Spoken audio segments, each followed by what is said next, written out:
right. Hello and welcome to another episode of TCAP Recap.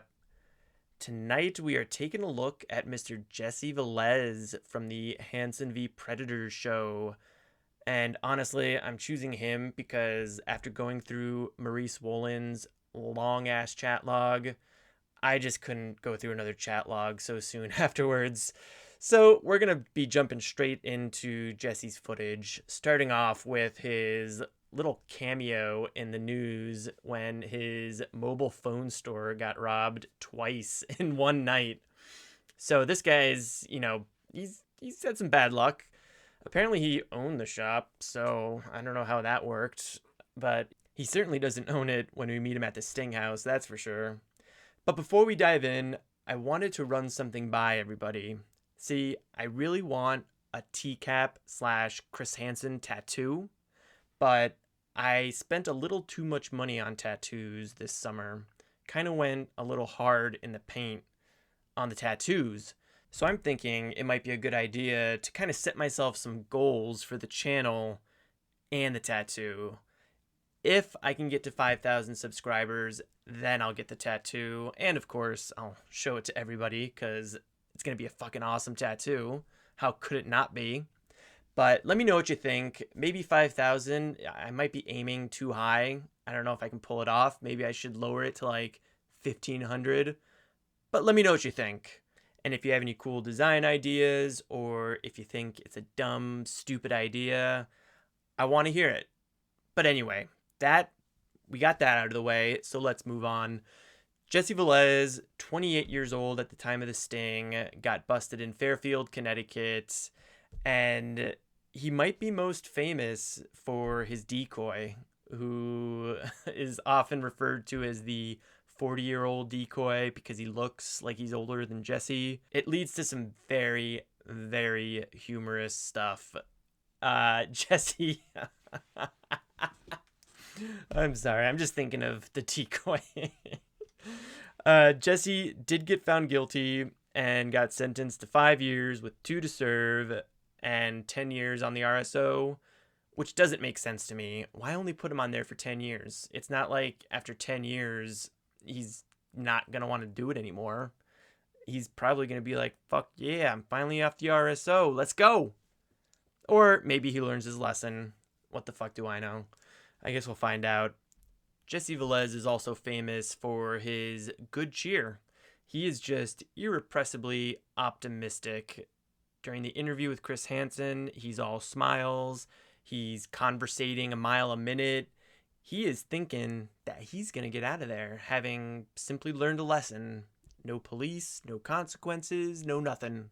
He thinks that Chris Hansen set up this whole sting just to teach Jesse Velez a lesson.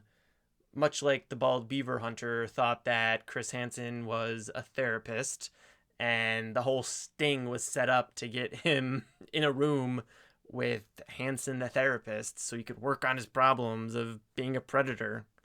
It's weird how they seem to think, a lot of these predos, that just like the world revolves around them and everything is there for them and them alone, even when it's just something as unenviable as getting caught up in a sting.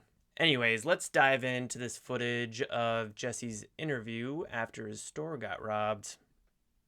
It's what he took from me. He took a lot from the store, and just to recover from that, that's going to take a while.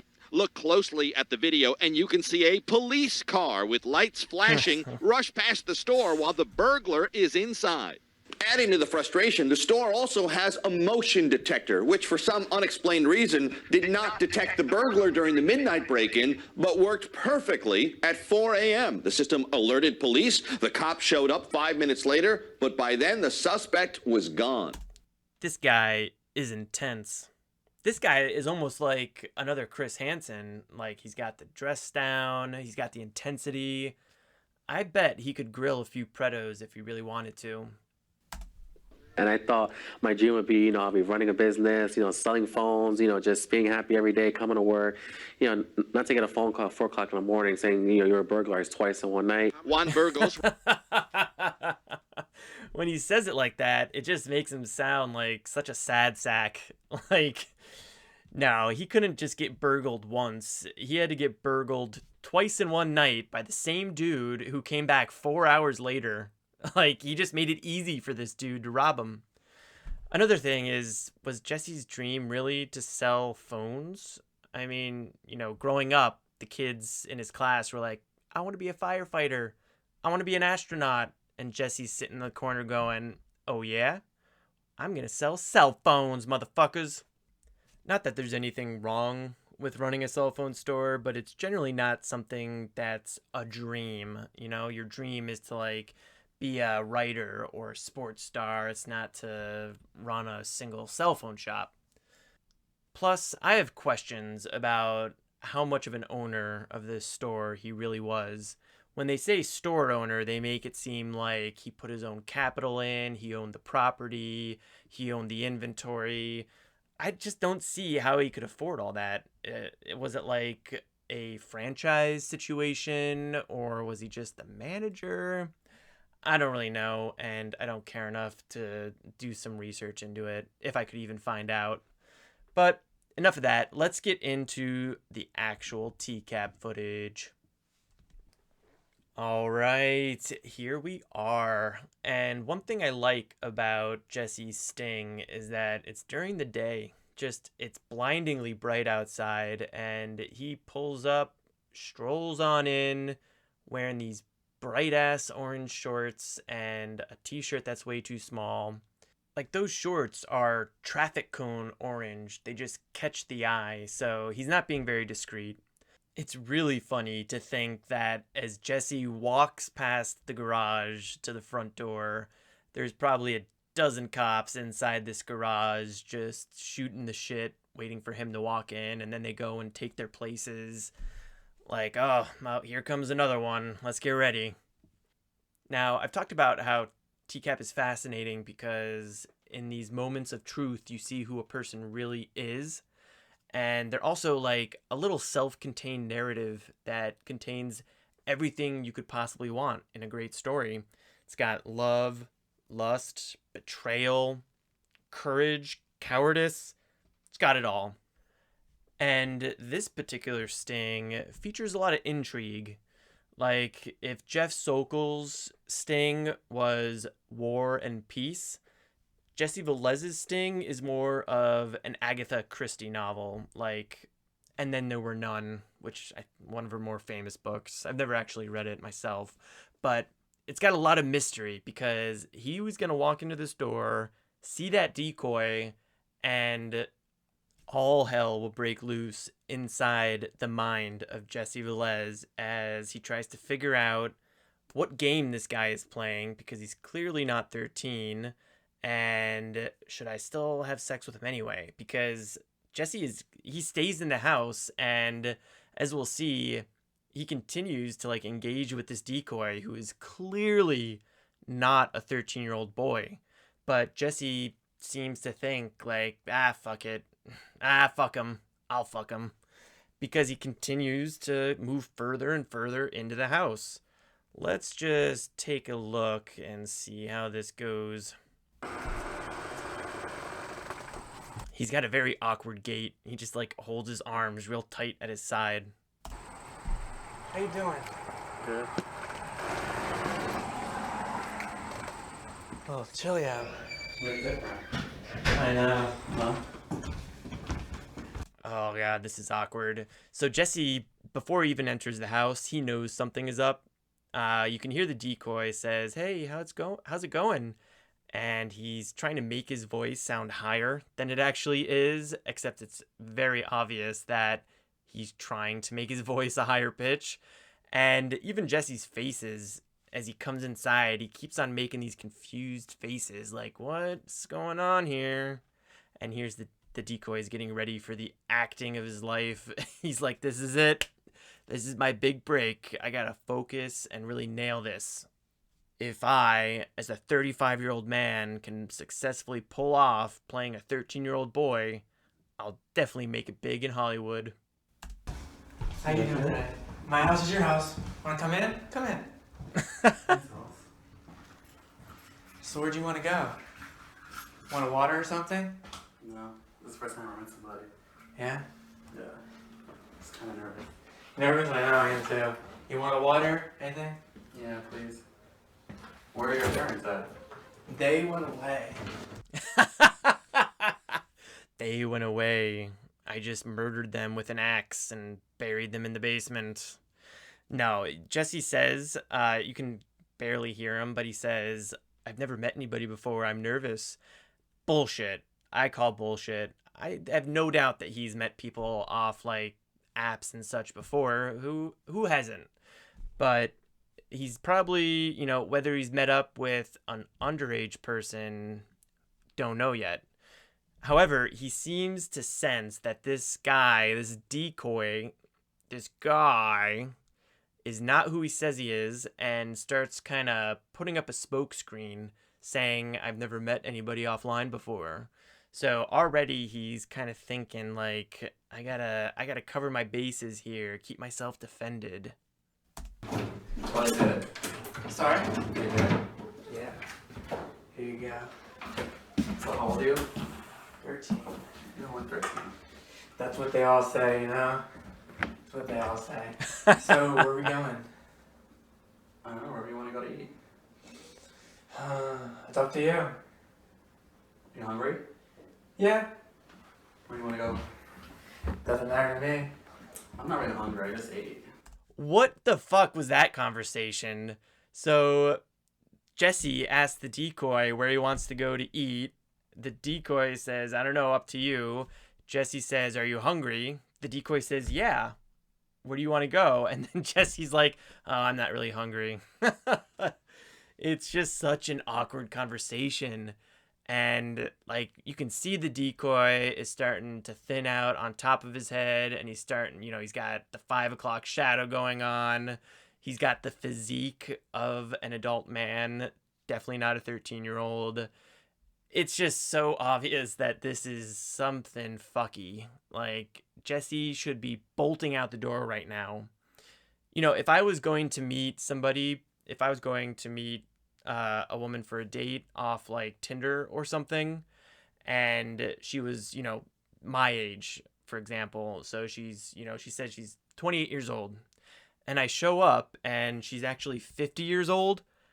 I'm not going to stick around. I'm getting the fuck out of Dodge, because obviously they've been lying to me. Obviously there's like some weird dynamic or like setup going on. It's just weird, and Jesse's crazy for sticking around. Although it's very, very good for us. Like, thank God he stuck around. And if you ask me, I think he sticks around because his horny level is just out of control. He already drove all the way over here. He's thinking, you know what? This guy isn't that bad looking. Like, yeah, he's a weirdo who's pretending to be 13, but, I'd still tap that. I'll do it. Let's go. No. No. So you want to stay here? No, not really. You don't want to stay here? What do you want to do after? What do you go. After what? They're not going out to eat. After sex? After they sit here awkwardly? Hang out? You know. Netflix? Chill? Netflix Yeah, and chill? I was watching Netflix when I was texting you. Yeah, what show? I watched like TV shows like House of Cards, stuff like that. Oh. First, notice the decoy subtly trying to imply sex by talking about Netflix and chillin'. Smart move by the decoy. Probably one of the only smart moves he made. And he gets Jesse talking. They have this very awkward conversation about Jesse watching Netflix before he came over here, as if anybody cares what he was doing while he was texting the decoy. And of course, he is watching House of Cards, whose star, Kevin Spacey, ended up sharing a lot of the same passions as Jesse, such as being a predator of underage boys. Let's go. 17, that's pretty good. Yeah, it's pretty good. Yeah, we can Netflix and chill. That earpiece is super obvious. Like, it's flesh colored, but it's clearly this device sticking out of his ear, and Jesse is not that far away from him. So I don't see how Jesse could not see that thing in his ear. That That blows my mind. Or Jesse did see it and again just kind of, waved it away and thought, it's probably a hearing aid. Jesse, much like Jeff Sokol, has got a bad case of dick brain by this point. He is not thinking clearly. His horny level has exceeded safety boundaries. Somebody needs to douse this guy with some cold water. This is gonna be a weird question, but you have your ID on you. I don't have my ID on me. Sorry, I'm only 13. My mom keeps that in her purse. Who lives here? Who lives here? Well, I live here. Me, my mommy, and my daddy. Oh God, I'm so sorry. I kind of cackled there. I fucking love that line. Oh, that's one that I say all the fucking time. Just me, my mommy, and daddy. This entire little back and forth is fucking gold. The whole, do you have an ID on you? Oh, I don't have an ID. My mommy keeps it in her purse. 13-year-olds don't have IDs. They might have a school ID. Might. I don't know if all schools do that or not. But that would have made more sense to ask than, do you have an ID?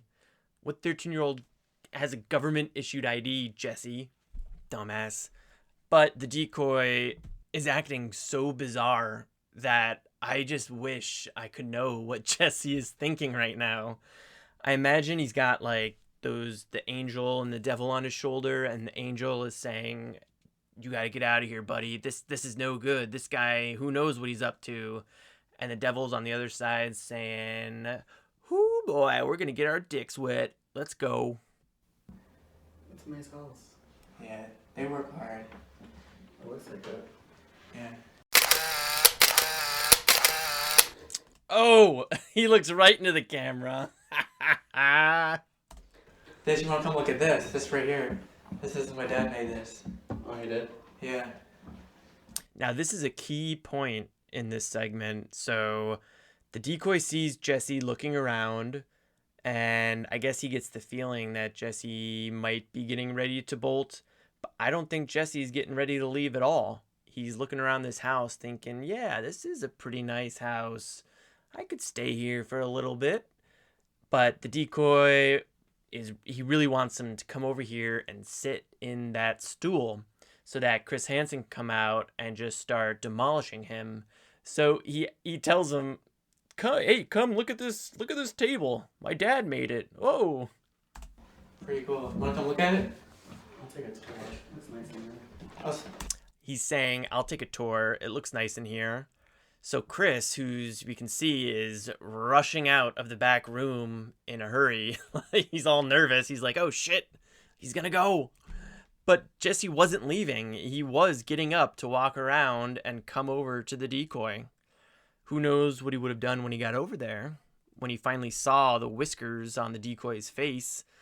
But Chris, you can chill out, man. Just take a deep breath. Here we go. Hey, Jose, how are you?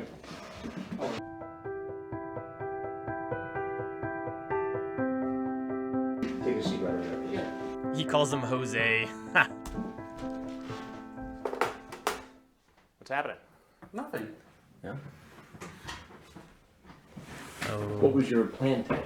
Nothing, actually. Just to hang out. Just to hang out Yeah. with a 13-year-old boy who you sent a picture of your private parts. No, I did it. I did? Yes. That is some good acting from Jesse right there. That kind of double take he does. I feel like he's used to being devious or being dishonest because he's pretty good at it, at lying. He's pretty quick with his answers, quick with his facial expressions.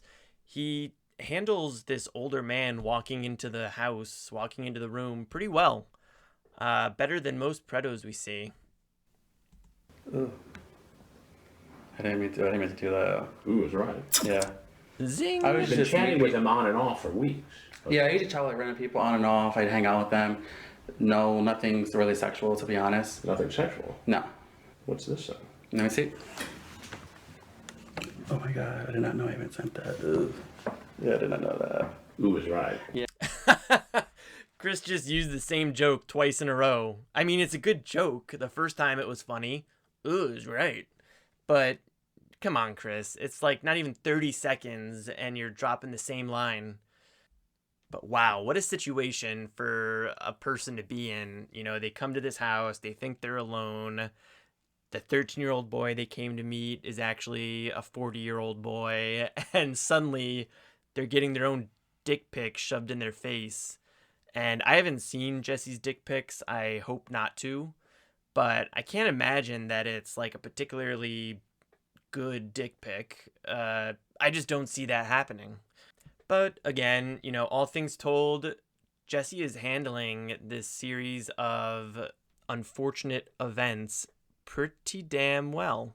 In his case, I feel like it's a combination of not thinking he did anything wrong, you know, the Dr. Wolin excuse. I didn't do anything. I didn't do anything. And two, this kind of stupid confidence, this confidence born of stupidity, where he thinks that he can kind of talk his way out of this one. Let's see if he can keep this role going. Yeah, usually when I send a picture, like I have a bunch of pictures of me. Right. So I must have hit that, but I didn't really know why. So this was just one big mistake. Yeah, I pretty much, yeah. Ooh, the classic excuse of I just sent the wrong picture. You know, I got my dick pics right next to my sunset pictures, and sometimes my fat fingers picked the wrong one. Could have happened to anybody. So you had a picture of yourself out and about town, Because usually I driving a car. Yeah, like And usually then I the meet penis pic. Oh, by mistake, I hit the penis pic. because I didn't know because I would even say like something afterwards, but I didn't even know I really sent that, to be honest. Usually I meet people, I hang out with them, nothing. No, he's totally full of shit. If it's an iPhone, I assume that Androids are the same. You know, it's not like old time SMS text where you could only open and read one at a time. It's a text log, so whatever he types next is going to be underneath the picture of his floppy little dong. Really sexual. You know, I don't even put like sexual things on my, like I don't do none of that stuff. Like I don't say, oh yeah, let's meet up and have sex. I don't really do that. I like to meet different people, hang out with them. What is Grindr for? Honestly, I know it's for hookups. I really do know that, but I'm not all for that. I don't just meet people randomly and just start having sex with random people. That's not what I do. All right, this is another one of Chris Hansen's weird little tangents, like his internet addiction equals predatory behavior rants that he used to have. He's like convinced that Grindr is only for having sex hookups, and you know, I've never used Grindr myself because I'm not gay, but if it's anything like Tinder or Bumble, I mean, people aren't just only meeting on there for sex. So it's just a weird angle of attack for Chris to take, and one that I think would be better left alone. Like, focus on the dick pics and the sex talk. Who cares where they met? I mean, maybe somebody with more experience with Grindr can let me know, like, is it really that much of a sex hookup app? Or is Chris just barking up the wrong tree with this one? Please let me know in the comments. I know it sounds weird coming from myself, but it's not like that. But isn't that what Grindr is for? No, to me it's not. It depends on people use it for their aspects. Like I don't use it for any sexual like orientations or activity like that. I just don't know enough about the app to make any judgment calls either way. I know that Tinder or Bumble or both of them had the option to either look for a romantic relationship or to like look for a platonic friend relationship. I don't know if that's still the case. I haven't been on them in a while, but I would be interested to know if Grindr is like you're able to look for friendships as well. Not that it matters in Jesse's case. I'm more just curious. Just curious. Just meet people, eat movies, we'll go to the restaurant, hang out, eat. I just like to have company with me. I'm like kind of a, how you say, I never really had friends when I was younger. Right. So I like to hang out with people, you know, you can get to know them a little bit, you know. So Jesse has kind of lost the thread here. He's going into this explanation of why he's here to meet a 13-year-old boy, and it has to do with him being, you know, lonely as a kid without many friends. I think his nerves are getting to him. he's just talking and talking and talking and talking, and he's nervous, so he just won't shut up. And Chris is, hoping that he says something embarrassing and stupid, so he's just gonna let him talk as much as he wants. That's about it. I meet people from either 13, 17, 18, 30, even to their 40s. Just to... Ooh, Jesse. He just said that he meets with people who are 13, 17. So there are two ages that are under 18. He might be referring to this 13-year-old boy when he says that he meets with people who are 13. Or he could just be slipping up and admitting that, this isn't the first 13-year-old kid that he's tried to meet up with. Either way, I think that was not a smart thing to say. Meet people and talk to them. And how old are you? I'm actually 27. 27. Yes. And what do you do for a living? Me, I'm actually a manager for a restaurant. Which restaurant? Jersey Mike's. Jersey Mike's. Yes. And how's that going? It's going good. I actually just started there about a couple weeks ago. Right. Yes.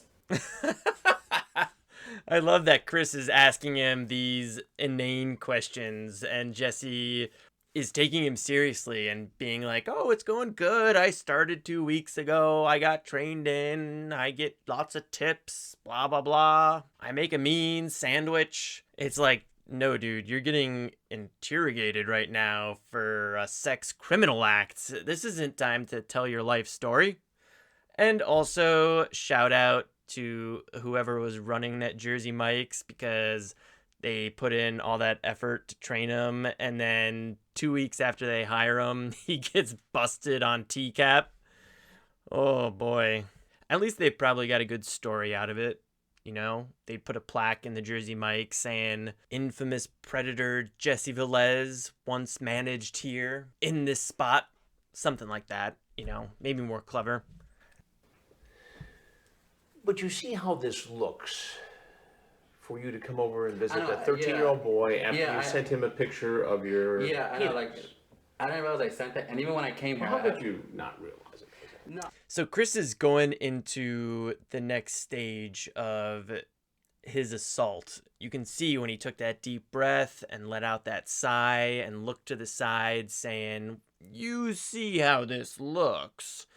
It's almost like all the ghosts of Chris Hansen past are flowing into him and giving him this special TCAP sense where he knows just what to say, just how to say it. And he's no longer the journalist Chris Hansen. He is now the TCAP Chris Hansen. He's become the meme of himself. And no predo can stand up to that, and especially not Jesse Velez. I mean, you can see on his face, he's got that little smile going on, the crossed arms, a little bit more of a gut than in 2007. But otherwise, he could have just walked out of the Long Beach house. And this poor sap over here is looking at him, thinking that he can just keep talking, making shit up, and he'll get out of here, no problem. He has no idea what he's dealing with. I understand where you're coming from, but even when I came, even when I parked there, I was just like, oh, this is. Even when I sat there, I was like, yeah, this is the first time I did, met someone at someone's house. I felt kind of nervous when coming to a house. Could you just say, well, it's me at a public place, so it's more safer for me. That way, just in case I don't know the other person. But that's why even when I came, I actually turned and parked at that park for a while. I was just sitting, I was like, I should not be going to this person's house. Safer for him? Dude, we're not talking about your safety here. You were here to meet a 13-year-old boy. I do think that Jesse's getting confused because the decoy looked so old that he doesn't realize quite what's going on. He hasn't made the connection that he would have made if the decoy had actually looked like a young boy. If that had been the case, I think Jesse would have been a lot more nervous. But as it stands, he's thinking in his head like, oh, I came here to meet a 13-year-old boy. Instead, I meet a 40-year-old man, and now I'm meeting a 50-year-old man. So no harm, no foul. But you did it. Yeah, I did. Why did you do it then? It's the first time for me. I never went to someone's house before. I hear that all the time. Yeah. And again, it doesn't fucking matter. Who cares what you've done in the past, Jesse? You've done this now. You've done this today. And you really have no idea how many times Chris Hansen has heard that same exact line. Actually, that reminds me of something that I wanted to bring up. I don't know how many people have heard of the YouTuber Skeeter Gene. I'll include a link to his profile, but he does TCAP investigations, are very similar to TCAP, although it's just him and like his crew. They'll chat with guys on Whisper or Hinge and then get him to meet up someplace and confront him. But it is shocking how much those predos that are getting caught in 2022 resemble the predos that were caught in 2015, 2007, 2006. They all say the same thing. It's like there's a manual out there for sex predators, and they all learn the same exact excuses. And the book hasn't been updated since like the year 2000.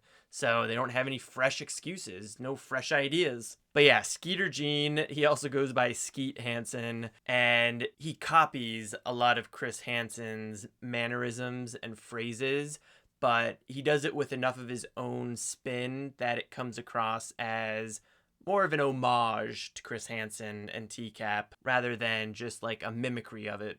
And he's actually taken out some predators, gotten them arrested, got them put away. If I ever get enough subscribers and reach, I definitely want to reach out to him and ask him if I can do a commentary on one of his videos. That would be great. Anyway, let's get back to our Chris Hansen. Yeah, It's my first time. I'm sure. I'm And sure you I have. doubt that all the people who tell me it's their first time are telling the truth. This is honest to death. So you're the first honest This is- guy I've ever this- found. Honest to death. What the fuck, Jesse? Are you trying to say honest to death? Like dying? Because you feel like you're dying while getting grilled? Or do you mean like deaf, like you can't hear, or you wish you couldn't hear what this man was saying to you because it's not good? I do enjoy Chris's little pensive look up at the ceiling, like he's really thinking about it. Like I said, he is channeling all of the past Chris Hansens into this moment. Similar to how Doctor Strange can access the spirit realm, Chris can access the Hansen realm, where all the spirits of Hansen's past can come and guide him through this interrogation. This is the first Coming to time. visit a Well, no, 13-year-old well, no, boy. this is the first time I met a young person that age. It's the first time ever in history. But what ever. could you possibly have in common Ever in history, ever. at 27 with a 13-year-old stranger? That's something I'll find out when we sit down and chat. To be honest, I mean, there's nothing sexual was gonna happen anyway from the get go. After you sent him a penis And picture. I didn't realize I sent that. You can look at all my conversations. I did not realize I sent that kind of picture. This asshole is really gonna die on this hill that he didn't mean to send the dick pic.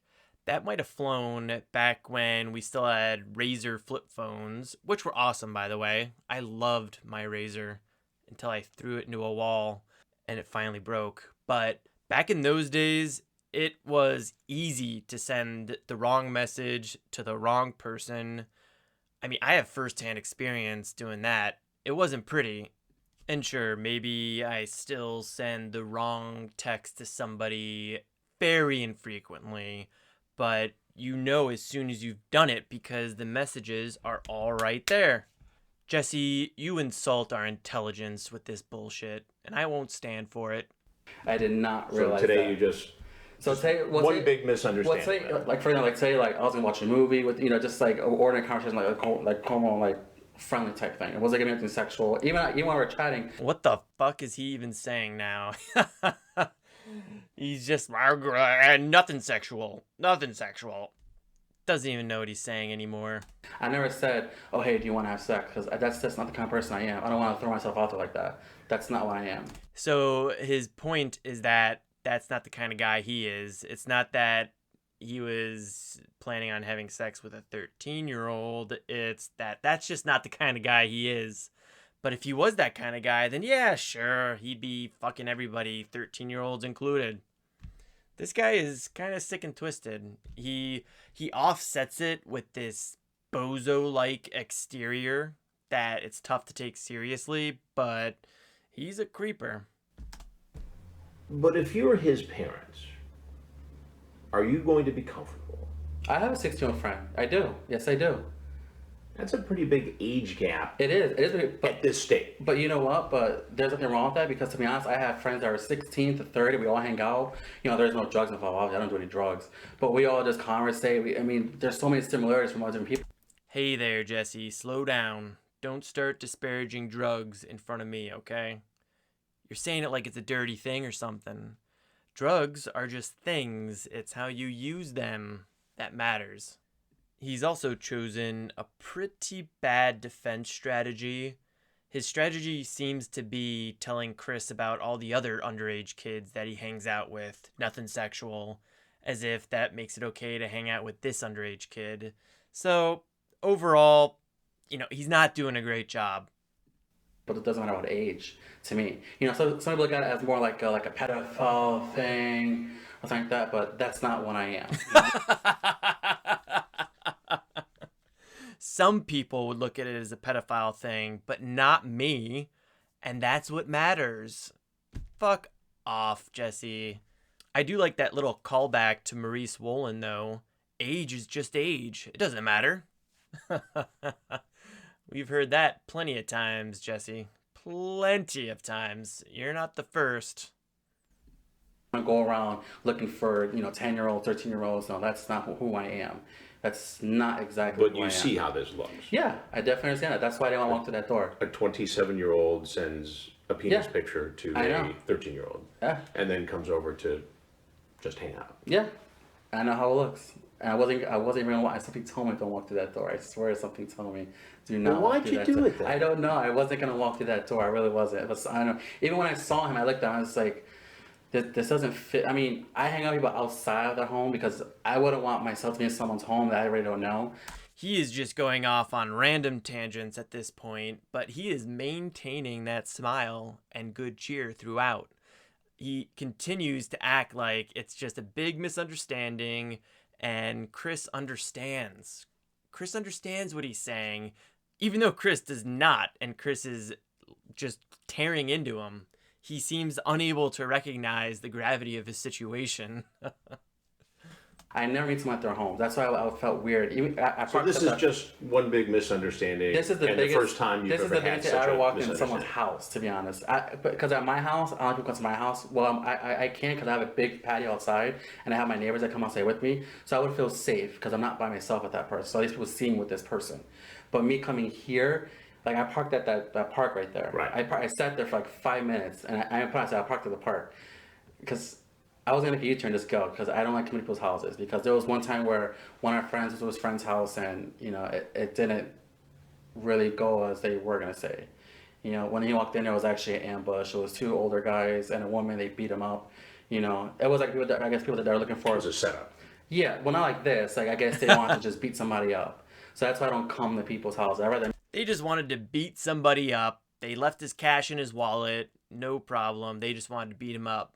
Also, I'm not even going to try to unravel it, but that weird little anecdote about he can't have people inside because he has a patio and so people want to be outside so he can be safe, it's not even worth untangling.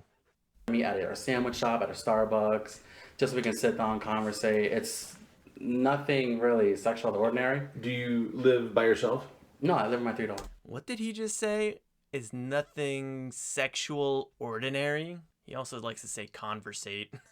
People's house. I'd rather meet at a sandwich shop, at a Starbucks, just so we can sit down and conversate. It's nothing really sexual out of the ordinary. Sexual out of the ordinary? I don't know what the fuck he's saying. He is tongue-tied, this guy. Do you live by yourself? No, I live with my 3 dogs. 3 dogs. Yeah, thanks, yeah. Here in Fairfield. Yeah, actually, right up the road by Taco Loco. By Taco. Yes. He actually has an engagement ring on his finger, which he's keeping below the table. So I don't know who he's trying to fool here. Does he feel guilty that he was cheating on his boyfriend? Is he more guilty about that than actually turning up at the Sting House? Because one of those things is not like the others. He's not going to go to jail for 2 years for cheating on his boyfriend. He's just going to be a fucking asshole. Okay. Well, we've been running an investigation. Okay. Uh-oh. called Hansen versus Predator. Here it comes. And I'm Chris Hansen. Okay. And you've walked into it. Okay. So if there's anything else you want people... You can hear those cameramen clunking down the hallway from like 20 feet away before they come out. And as soon as they come out, Jesse holds his hand up like that's going to do a damn thing.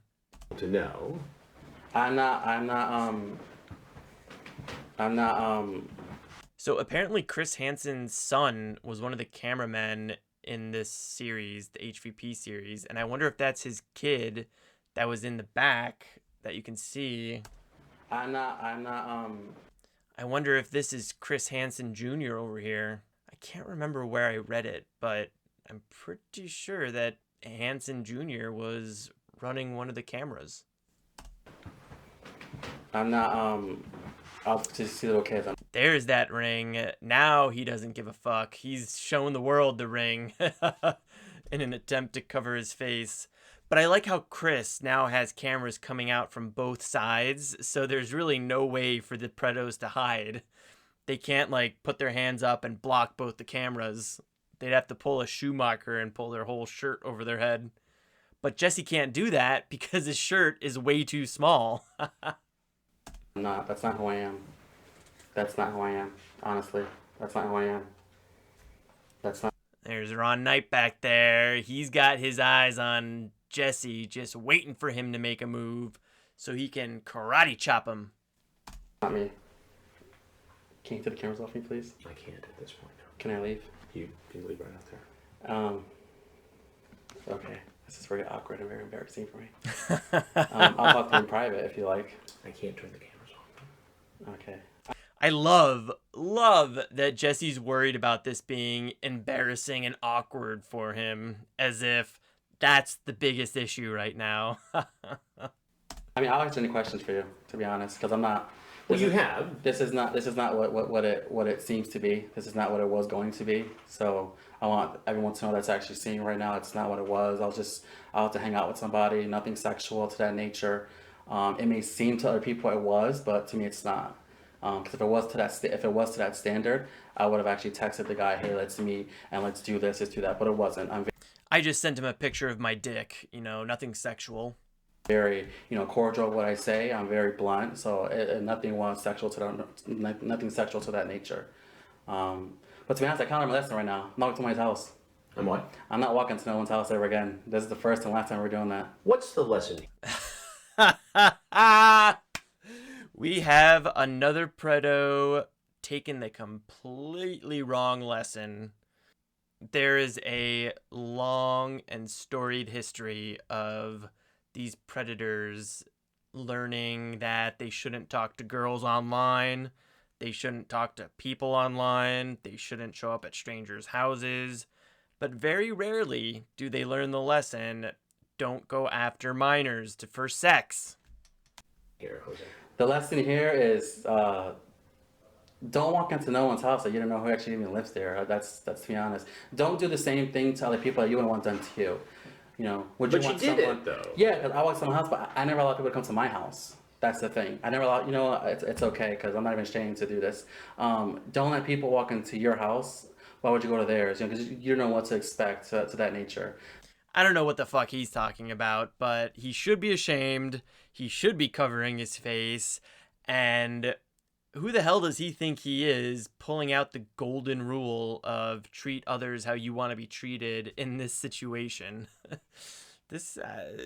He's got a weird brain, if that's the lesson he's learning from this. That's why, when I came here, I was bored today. I didn't know what to do. So Bored. He was just bored. You know who else was bored? Keith Williams, the bored predator. I figured hang out with some people. How about watching football? I'm not a sports person, believe it or not. Don't like How sports. about watching Netflix? I was. It was just, today was just a day that just, let's just go hang out tonight real quick. Let's hang out, nothing sexual though. I'm not looking for that. I'm not. How many times has he said nothing sexual? I should have been counting, but I'm not going to go back and do it now. I don't want to watch this guy any longer than I have to. But again, he's still just laughing and chuckling like they're all friends, and this is just a funny situation he got caught in. But again, isn't that what Grindr was set up for? It depends what people utilize Grindr for. You know, some people utilize it for dating, for hang out, for chill. Other people use it for a sexual preference. You know, that's not what I'm looking for. Even on my profile, it just said, "Hey, let's chat." You know, I'm not looking for, you know, anything of that nature. You know, it just says, "Let's chat." That's it. Okay, fair enough, Jose. I appreciate So it's fair enough. So everyone out there, you know, that's not who I am. That's not who I am. Okay. So Chris is still calling him Jose. That's like the third or fourth time that he's called him Jose. I appreciate that. You're welcome, Chris. Jose, Thank you for this actual experience, actually, because it's pretty interesting, actually. I'm never ever doing this ever again. Talk to someone's house. So I appreciate that. nothing bad out of this. Okay. I appreciate it. Thank you very much. Thank you. I appreciate Oh it. Thank you. God, he got the predator experience, and he's happy for it because he learned a lesson not to go to other people's houses.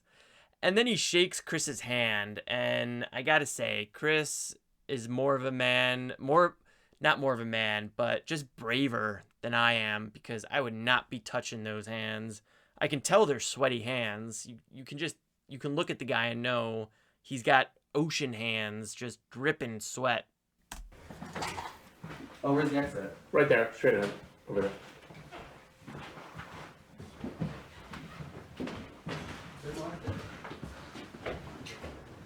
With the police department, we'll explain everything to you right after. She can't do that. Give me your phone. Hey, let her back. You have nothing in your pockets, do you? No, just my keys. All right, very well. Why am I under arrest? Explain everything in a minute. Oh, Lordy. Oh, Lord. Slide all the way over.